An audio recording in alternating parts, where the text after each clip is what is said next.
What's going on, everyone? So, Jarred Vanderbilt, right? He is a huge fixture for the Los Angeles Lakers. He is their best on ball defender. He is arguably, if not the best on ball defender in the entire league. He's got the eye test and the stats to back it up. I mean, his numbers are incredible when you look at just the defense and especially the assignments in which he has game in and game out. But it's also just his versatility, right? Being able to defend essentially 1 through 5, really. I mean, more so 1 through 4. You don't really want him having to defend any fives, but if you see him get switched on a 5, right? He's more than capable of holding his own, and you kind of trust that he's going to at least make things difficult. He's got good size, good length, good foot speed, good recovery. I mean, the guy just covers and checks off every box on the defense side of things. Problem is offensively, right? He is terrible offensively, right? Not even going to sugarcoat it. I was going to, try to play the whole he's okay. No, he's terrible, right? He's shooting the basketball basically non-existent, right? I mean, you look at his 3-point percentage. He's a career 29% 3-point shooter. He didn't really start taking threes, period, until he got to Utah, right? He averaged 1.2 threes a game in 2022-2023. Then, you look at with the Lakers, he averaged 1.3, in which he made 30% on, right? Not really looked at as a quality 3-and-D shooter. He's got the D, he can score the basketball, but not shooting-wise. He's more of a guy that you have to put in various actions. But he's just so good at everything else. It impacts the game in so many other ways. Again, particularly on the defensive side, the rebounding, make some plays on occasion, kind of run the break, as we've seen with the Lakers. And he does impact the game offensively, not in the traditional sense, right? Not in the sense of like he's a guy that's just putting the ball on the deck and just going to work.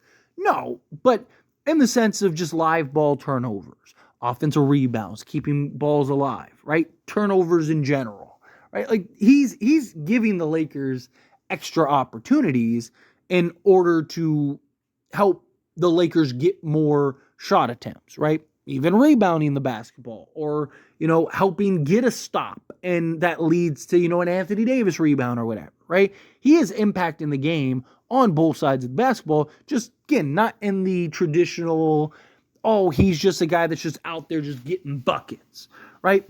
But we need him to be somewhat of an offensive threat. And we saw last year, even with Darvin Ham, might I add, him actually be a good offensive weapon.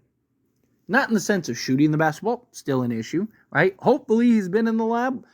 Like last year, in his defense, we saw him putting in a ton of work, shooting the basketball and just getting shots up and reps. And then he comes in, he looks really good in that first preseason game, shooting the basketball. I think he was like 3 of 4, something like that. And then he just dealt with injuries the rest of the way. So he never really got the opportunity to display what he worked on all offseason. And when he came back from injury, at that point, it was already, he wasn't in rhythm. It was just, it was a mess, right? So, yet he still was able to be a valuable offensive piece where Darvin Ham was able to get him double figures pretty much every game before he got hurt again, which was, again, that was huge. And it was just putting him in various actions, right? Him being the screener, right? Him just constantly moving without the basketball and just, he's so quick and crafty, right? Like, so, I've talked and want to continue to talk and dive into players that I think that are really going to benefit from JJ Redick and the new coaching staff, right? JJ Redick, in my opinion, will be better offensively.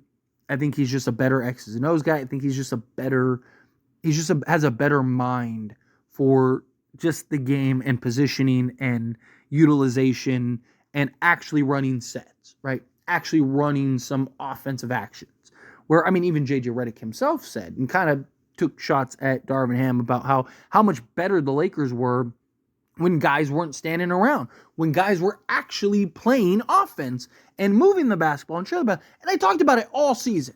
Every time the Lakers got 30 plus assists, they won every game, right? But anytime that they got, 25, 26, 27, like they would lose, right? Because when you're moving the basketball and you're keeping the defense on their toes and you're constantly, you're passing up a good shot for a better shot and you're doing all these little things on the offensive end, it just makes you so much harder to defend, makes you so much better of a basketball team. And then I think JJ Redick is going to constantly make sure that they are actually running sets, that guys aren't standing around.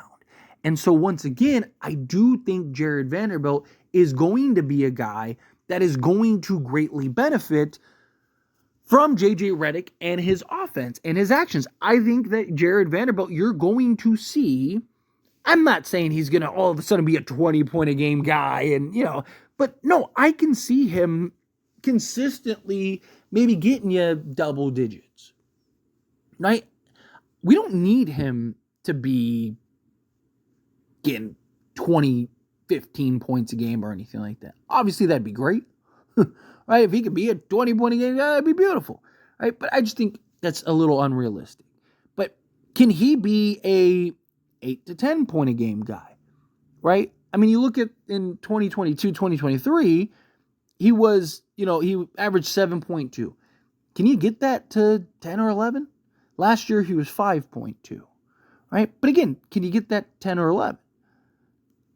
Can you put him in actions? Can you put him as the roll man? Can you put him in the dunker spot? Can you put him in as the screener? Can you put him in just crafty ways as in which he is able to be more mobile on the offensive side rather than just, hey, Vando, I just want you to stand in the corner and do nothing. And when you get the ball, shoot it. Right? I'm not saying you're never going to have him in that situation. I'm not saying he's never going to be in that spot. Of course he will. Right? Somebody's going to be in that spot one way or another. But to just have him primarily as that, you're limiting yourself on the offensive side. So you're limiting yourself offensively just by having Jarred Vanderbilt in there because he's not a shooting threat. But then you're doubling down on that by just tucking him away in the corner on offense and running 4-on-5 actions where he should be involved in a part of the actions. And if he breaks out to the corner, then fine. Feed the hand, let him shoot if he's open. But to just have him tucked away, teams don't have to worry about him. If I know you're just going to stand in the corner the whole game, I'm not worried about you offensively. I don't need to chase you around. I don't need to worry about you. Now I'm another body that can trap Anthony Davis or pack the paint or do whatever. But if Jarred Vanderbilt is constantly moving on the basketball court, Jarred Vanderbilt is not stationary. Well, guess what? Now the person that's defending him can't be stationary. Now the person that's defending him can't be the double team. Right? Now the person that's defending him does have to worry about him as an offensive threat because if he leaks in, guess what? That's an easy layup or a lob or whatever, right? So now he does become this threat on the offensive side. And because he has the foot speed and the versatility and is a lob threat and he's long and lengthy and quick and agile and athletic and all these things, now he actually does become a threat. Not in the sense of like a, Klay Thompson in his prime or a Steph or anything, but he still becomes a threat as an offensive weapon that you can be versatile and put him. It's about positioning. It's about understanding your players and putting them in a position to succeed. If you slot guys in proper spots and understand your players and understand what you have, well, then all of a sudden you can really maximize those players and their skill set. Jarred Vanderbilt is a guy, I believe, that can be maximized and has a quality skill set.